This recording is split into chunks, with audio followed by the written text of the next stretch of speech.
നമസ്കാരം. ഞാൻ നിങ്ങളുടെ സ്വന്തം ശരവൺ മഹേശ്വർ. കൃഷ്ണശിലയായി എന്ന എൻ്റെ പരമ്പരയിലെ 168ാമത്തെ എപ്പിസോഡാണിത്. ഇന്ന് ഞാൻ നിങ്ങളോട് പറയുന്നത് മലയാള മനോരമയുടെ ചീഫ് എഡിറ്ററായിരുന്ന അന്തരിച്ച പത്മഭൂഷൺ ശ്രീ KM മാത്യുവിൻ്റെ സഹധർമ്മിണി മിസിസ് KM മാത്യുവിനെ കുറിച്ചിട്ടാണ്. 1987 റഷ്യൻ സന്ദർശന വേളയിലാണ് അവരെ, ആ മാന്യ മഹതിയെ, അദ്ദേഹത്തോടൊപ്പം കാണാനും സംസാരിക്കാനും കൂടെ താമസിക്കാനും ഒക്കെ കഴിഞ്ഞത്. 16 ദിവസം മോസ്കോയും താഷ്കൻഡും റഷ്യയും കീവും ഉക്രൈനും അങ്ങനെ നിരവധി സ്ഥലങ്ങൾ കാണാൻ സാഹചര്യമുണ്ടായപ്പോൾ ഇവരോടൊപ്പം ഞാനും ചേരുകയായിരുന്നു. ഇത്രയും സ്നേഹധനയായ ഒരമ്മ, ജീവിതത്തെക്കുറിച്ചുള്ള കാഴ്ചപ്പാടുകൾ വളരെ വലുതാണ്. ആദ്യമായി ഞങ്ങൾ സംസാരിക്കുന്നത് ഡൽഹി ഇൻ്റർനാഷണൽ എയർപോർട്ടിൽ വെച്ചിട്ടാണ്. അവിടെ വച്ച് ഞങ്ങളുടെ സംഘം 15 പേർ അടങ്ങുന്ന ഒരു സംഘവുമായി താഷ്കൻഡിലേക്ക് പോകുമ്പോൾ റഷ്യയുടെ എയറോഫ്ലോട്ട് എന്ന ഫ്ലൈറ്റിലാണ് ഞങ്ങൾ യാത്രയായത്. തണുപ്പിൻ്റെ ഉത്തുംഗ ശൃംഗങ്ങളിൽ വിഹരിക്കുന്ന പെൻഗ്വിനുകളെപ്പോലെ ആ ഫ്ലൈറ്റിൽ തണുത്ത് മരവിച്ചിരുന്ന ഒരു അവസ്ഥ പറഞ്ഞറിയിക്കാൻ കഴിയില്ല തന്നെ. ഏതു വിധേനെങ്കിലും വിമാനത്തിൽ നിന്നും പുറത്തിറങ്ങിയാൽ മതി എന്ന് തോന്നിയ നിമിഷങ്ങൾ. നിറയെ യാത്രക്കാരുള്ള ആ ഫ്ലൈറ്റ് താഷ്കൻഡ് എയർപോർട്ടിൽ ഇറങ്ങുമ്പോൾ രാത്രി ഏകദേശം നമ്മുടെ നാട്ടിലെ സമയം 12:30 കഴിഞ്ഞിരിക്കുന്നു. വിജനമായ റോഡുകൾ, ലൈറ്റുകൾ ദീപാലങ്കാരമായി പ്രശോഭിക്കുന്നു. അവിടെ നിന്നിറങ്ങി ട്രെയിൻസും കാര്യങ്ങളെല്ലാം കഴിഞ്ഞ് ഞങ്ങൾ ബസ്സിൽ കയറുമ്പോൾ ഓരോരുത്തരുടെയും വലിയ വലിയ ബാഗുകൾ അവരവർ തന്നെ ചുമന്ന് വണ്ടിയിൽ കയറ്റണം. അങ്ങനെ മാത്യു സാറിൻ്റെയും സഹധർമ്മിണിയുടെയും ബാഗുകൾ കയറ്റുന്ന സമയത്ത് ഞാനും അതോടൊപ്പം സഹായിച്ചു. അങ്ങനെ ഓരോ സ്ഥലങ്ങളിലേക്ക് പോകുമ്പോഴും ഒരു ദിവസത്തിൻ്റെ തുടക്കത്തിൽ പകുതിയിലേറെ സമയം ഓരോരോ എയർപോർട്ടുകളിലും അവിടുന്ന് ഫ്ലൈറ്റ് യാത്രയുമാണ്. ഫ്ലൈറ്റ് യാത്ര എന്ന് കേൾക്കുമ്പോൾ തന്നെ സന്തോഷത്തെക്കാൾ ഉപരി ടെൻഷനും പ്രയാസവും അനുഭവപ്പെട്ട അനുഭവങ്ങളാണ് എനിക്ക്. കാരണം മാത്രം തണുപ്പാണ് ഫ്ലൈറ്റിനകത്തും ഫ്ലൈറ്റിന് പുറത്തും.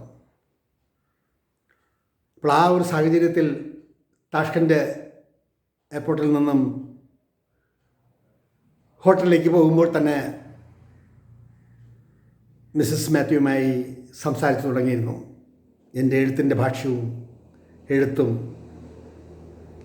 ജീവിതചര്യകളും ജീവിത രീതിയും എല്ലാം ചോദിച്ചതിന് ഉത്തരമായി പറഞ്ഞു കേൾപ്പിച്ചു. അവർ നാട്ടിൽ നിന്നും കൊണ്ടുവന്ന പാചകവിധികളെ കുറിച്ചിട്ടുള്ള പുസ്തകങ്ങൾ, അതിലെല്ലാം ഓട്ടോഗ്രാഫ് പതിപ്പിച്ച് ഒരു സെറ്റ് എനിക്കും തന്നു. അങ്ങനെ താഷ്കൻഡിൽ നിന്നും മോസ്കോയിലേക്കും, മോസ്കോയിൽ നിന്ന് കീവിലേക്കും, കീവിൽ നിന്നും ഉക്രൈനിലേക്കും അങ്ങനെ യാത്രയുടെ ഒരു കൊഴുപ്പ് തന്നെ ഉണ്ടായി. ഓരോ യാത്രയിലും കണ്ട കാഴ്ചകൾ വളരെ മഹത്വം തന്നെ സൗന്ദര്യത്തിൻ്റെ പൂക്കാലം എന്നൊക്കെ നമുക്ക് പറയാൻ കഴിയും. അങ്ങനെ 1997 മൾബറി ബുക്സ് പബ്ലിഷ് ചെയ്ത റഷ്യയിലെ മഞ്ഞുതുള്ളികൾ എന്ന ഈ കൃതിയിൽ ഞങ്ങളോടൊപ്പം പങ്കെടുത്ത എല്ലാവരെക്കുറിച്ചും വിശദമായി പ്രതിപാദിച്ചിട്ടുണ്ട്. ഇന്ന് ആ വലിയ മഹിളാരത്നത്തെ ഓർത്തെടുക്കാനും പറയാനും ഇടയായത് ഒരു അർത്ഥവത്തായ വാക്കുകൊണ്ടാണ്. ഓരോ യാത്ര കഴിഞ്ഞ് ഓരോ സ്ഥലത്തെത്തുമ്പോഴും ഒരു മകനോടുള്ള വാത്സല്യത്തോടെ എന്നെ വിളിക്കുകയും സംസാരിക്കുകയും ഒക്കെ ചെയ്യുമായിരുന്നു. മോസ്കോയിൽ വെച്ച് മോസ്കോ എലൈറ്റ് ഹോട്ടലിൽ താമസിക്കും. എലൈറ്റ് ഹോട്ടലിൻ്റെ 14ാമത്തെ നിലയിൽ താമസിക്കുമ്പോൾ അന്ന് ഞാൻ നേരത്തെ എഴുതിയും പറഞ്ഞും ഒക്കെയുള്ള കുറേയധികം പേർ, ചെറിയാൻ ഫിലിപ്പ്, അങ്ങനെ നിരവധി പേർ എന്നെ കാണാൻ വരികയുണ്ടായി. അവർക്കെല്ലാം ഞാൻ നാട്ടിൽ നിന്നും കൊണ്ടുപോയ ആനയുടെ ശില്പം 10-14 പേർ ഒരു ദിവസത്തിൽ തന്നെ 2 രാത്രികൾ മാത്രമാണ് മോസ്കോയിൽ തങ്ങിയത്. മോസ്കോയെല്ലാം കണ്ട് ലെനിൻ്റെ ഭൗതിക ശരീരമൊക്കെ കണ്ട് സ്റ്റാലിൻ്റെയും മറ്റും കുടീരങ്ങളെല്ലാം കണ്ട് അവിടുത്തെ മോസ്കോയിലെ വിഖ്യാതമായ പള്ളികളുമൊക്കെ കണ്ട് ആ സുദിനം മനസ്സിൽ നിന്നും മറക്കാനേ കഴിയില്ല. ഇന്നും വർഷങ്ങൾ എത്രയോ കഴിഞ്ഞിരിക്കുന്നു. അങ്ങനെ അവിടെ വെച്ച് എന്നെ കാണാൻ വേണ്ടി അന്ന് പ്രഭാത ഭക്ഷണം പോലും കഴിക്കാണ്ട് വിശന്ന് തളർന്നിരിക്കുകയാണ്. ഓരോരുത്തർ ഓരോ സമയത്താണ് വരുന്നത്. അങ്ങനെ വന്നപ്പോൾ ഇന്നും എൻ്റെ കാതിൽ മുഴങ്ങുകയാണ്. ശ്രീ KM മാത്യു സാർ പറഞ്ഞു, ശരവണനെ കാണാൻ ഒരുപാട് ആൾക്കാർ വരുന്നുണ്ടല്ലോ, എന്നെ കാണാൻ ഇവിടെ ആരും വരുന്നില്ലല്ലോ. ശരവണനെ കാണാൻ വരുന്ന ആൾക്കാരെ എൻ്റെ അടുത്തേക്ക് കൂടി കൊണ്ടുവരൂ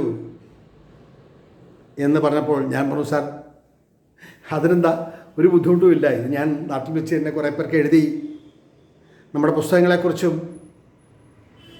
പിന്നെ മോസ്കോ റേഡിയോയിൽ എൻ്റെ ഒരു അഭിമുഖമുണ്ട്, അതും അങ്ങനെയൊക്കെയുള്ള കുറേ കാര്യങ്ങൾ ഞാൻ നേരത്തെ അറേഞ്ച് ചെയ്തിരുന്നു. ഓഹോ, അങ്ങനെയാണോ, അപ്പോൾ എല്ലാം പ്ലാനിങ് ആണ്. അങ്ങനെ എന്നെ കാണാൻ വന്ന ചെറിയാൻ ഫിലിപ്പിനോട് പറഞ്ഞപ്പോൾ അദ്ദേഹം വളരെ ആവശ്യത്തോടുകൂടി അദ്ദേഹത്തെ കാണണമെന്ന് പറയും. അദ്ദേഹവുമായിട്ട് ഒരുപാട് നേരം സംസാരിക്കുകയും ഒക്കെ ചെയ്തു. എന്നിട്ട് എനിക്ക് കുറച്ച് റൂബിൾ തന്നിട്ടാണ് അന്ന് പോയത്. എൻ്റെ ഒരു സെറ്റ് പുസ്തകം അദ്ദേഹത്തിന് ഗിഫ്റ്റായി നൽകുകയും ചെയ്തു. അതെല്ലാം കഴിഞ്ഞ് മടക്കയാത്ര 15 നാളത്തെ USSR സന്ദർശനത്തിന് ശേഷം മടങ്ങുമ്പോൾ ഡൽഹി ഇന്ദിരാഗാന്ധി എയർപോർട്ടിൽ ക്ലിയറൻസ് എല്ലാം കഴിഞ്ഞ് പുറത്തേക്ക് പോകുമ്പോൾ മാത്യു സാറും മിസ്സസും എന്നോട് പറഞ്ഞൊരു വാക്കുണ്ട്, എന്ത് കാര്യങ്ങളുണ്ടെങ്കിലും എനിക്ക് നേരിട്ടെഴുതൂ, ഒന്നുകൊണ്ടും വിഷമിക്കേണ്ട, ശരവണൻ എപ്പോൾ വേണമെങ്കിലും എന്നെ വന്ന് കാണാം, സംസാരിക്കാം, അതിന് മൂന്നാമതൊരാളിൻ്റെ ശുപാർശ ആവശ്യമല്ല കേട്ടോ എന്ന് പറഞ്ഞ് അവിടെ നിന്ന് ഇറങ്ങി ഞാൻ എൻ്റെ ഒരു സുഹൃത്തിനെ കാണാൻ പോയി.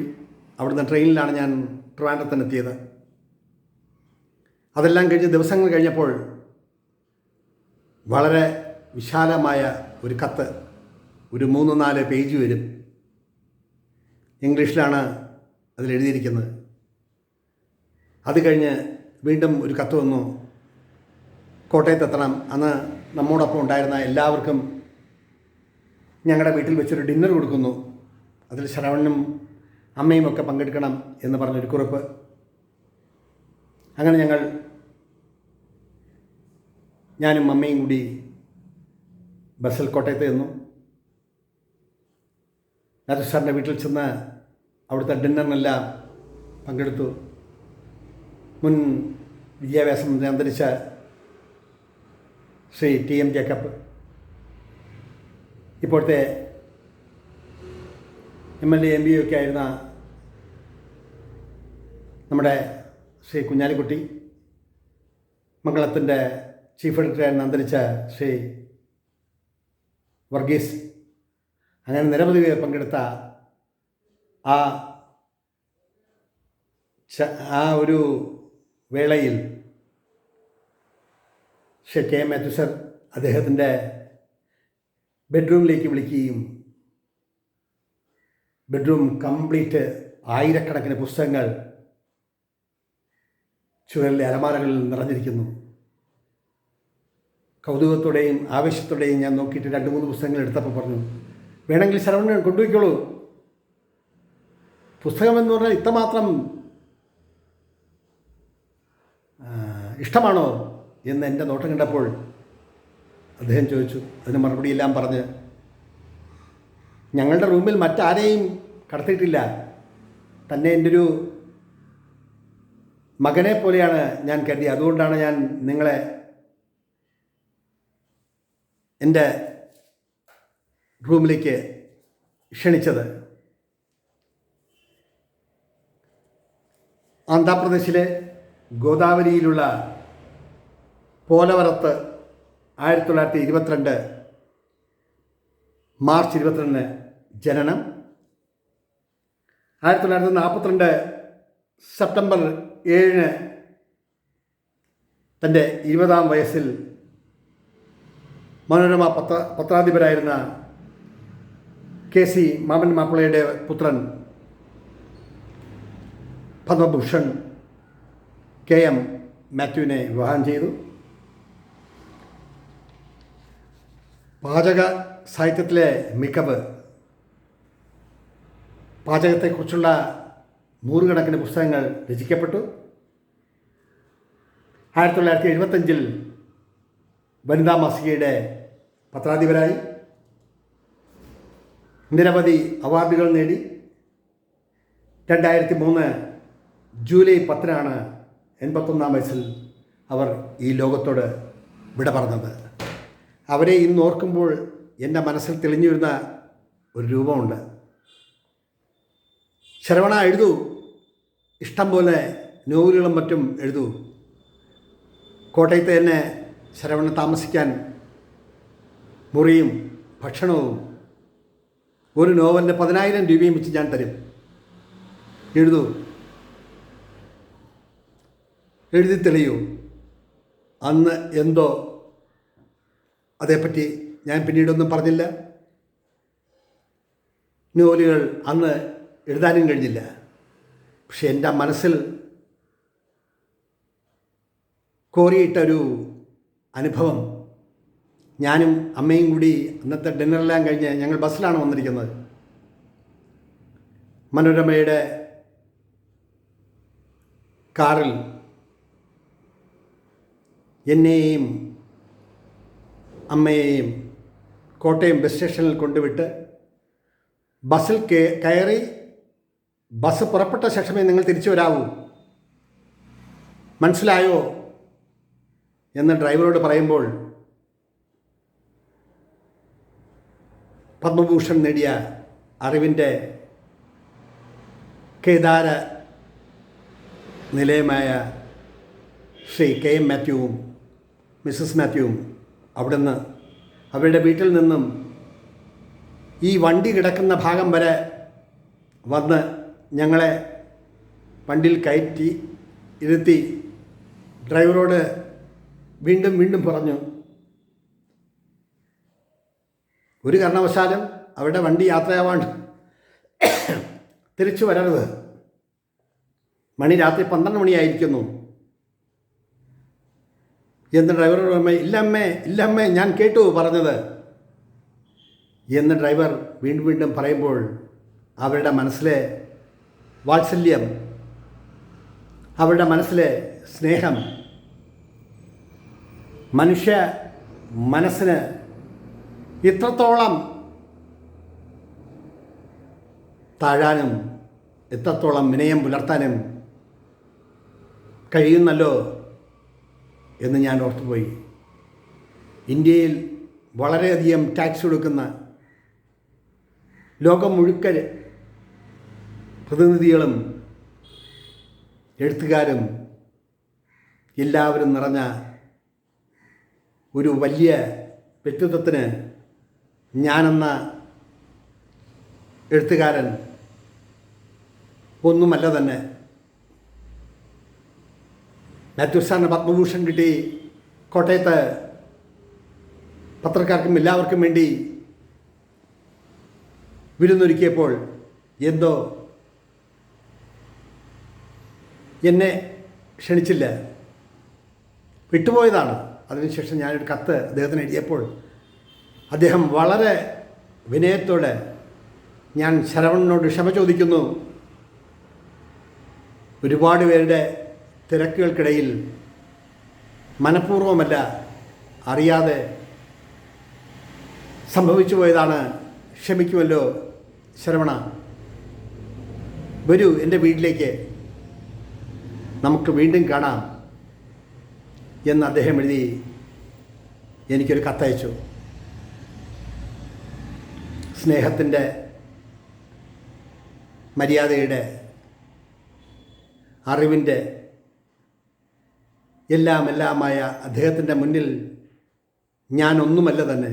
പക്ഷേ മനുഷ്യ മനസ്സിനെ മനസ്സിലാക്കാനും മനുഷ്യ മനസ്സിനെ ചിന്തിപ്പിക്കാനും അവരോട് വളരെ സ്നേഹത്തോടെ പെരുമാറാനും കഴിഞ്ഞ രണ്ട് വ്യക്തിത്വം. അപ്പോഴും കൂടുതൽ മുന്നിൽ നിൽക്കുന്നത് മിസ്സസ് മാത്യു അല്ലേ എന്നെനിക്ക് തോന്നി. കുഞ്ഞെ, വണ്ടി പുറപ്പെടാൻ സമയത്ത്, കുഞ്ഞെ, എന്താവശ്യമുണ്ടെങ്കിലും എനിക്ക് എഴുതാൻ മറക്കണ്ട കേട്ടോ. അതിനുശേഷം എൻ്റെ വിവാഹത്തിന് എൻ്റെ വിവാഹക്കുറിപ്പ് മലയാള മനോരമയെ പ്രസിദ്ധീകരിച്ചു. അന്ന് ഒരു തുക എൻ്റെ കല്യാണ ചെലവിന് ആവശ്യമായി മനോരമയുടെ ഡെസ്കിൽ ഏൽപ്പിച്ചിട്ടാണ് പോയത്. ഞാനന്ന് ആ തുക കൈപ്പറ്റിയില്ല. പകരം വിനയപൂർവ്വം എഴുതി, അമ്മേ, ജീവിതത്തിൽ എന്നെ ഓർത്തതിനും എന്നെ വളരാൻ ആഗ്രഹിച്ചതിനും നന്ദി പറയുന്നു. അമ്മ സ്ഥലത്തില്ല എന്നറിയാം, എങ്കിലും വരുമ്പോൾ വീണ്ടും കാണാം എന്ന് പറഞ്ഞെഴുതി ഒരു കുറിപ്പ് അതോടൊപ്പം വെച്ച് ഞാൻ ഡെസ്കിൽ ഏൽപ്പിച്ചു. അതിനുശേഷം ഞാൻ അവരെ കണ്ടിട്ടേയില്ല. ദീപ്തമായ ആ സ്മരണകൾ, ദീപ്തമായ ആ ഓർമ്മകൾ വിനയത്തിൻ്റെ ഒരു സാക്ഷ്യപത്രമായിരുന്നു ഇരുവരും. ഈ ഭൂമിയിലെങ്കിലും അവരുടെ ഓർമ്മകൾ, അവരുമായിട്ടുള്ള വാക്കുകളുടെ ഏറ്റക്കുറച്ചിലുകൾ, ആ ഓർമ്മകൾ എല്ലാം എൻ്റെ മനസ്സിൽ സ്മരിക്കുന്നു. ആ വലിയ വ്യക്തിത്വത്തെക്കുറിച്ച് നിങ്ങളോട് പറയാൻ കഴിഞ്ഞാൽ സന്തോഷിക്കുന്നു. ഇവിടെ ചുരുക്കട്ടെ എൻ്റെ വാക്കുകൾ. നന്ദി, നമസ്കാരം.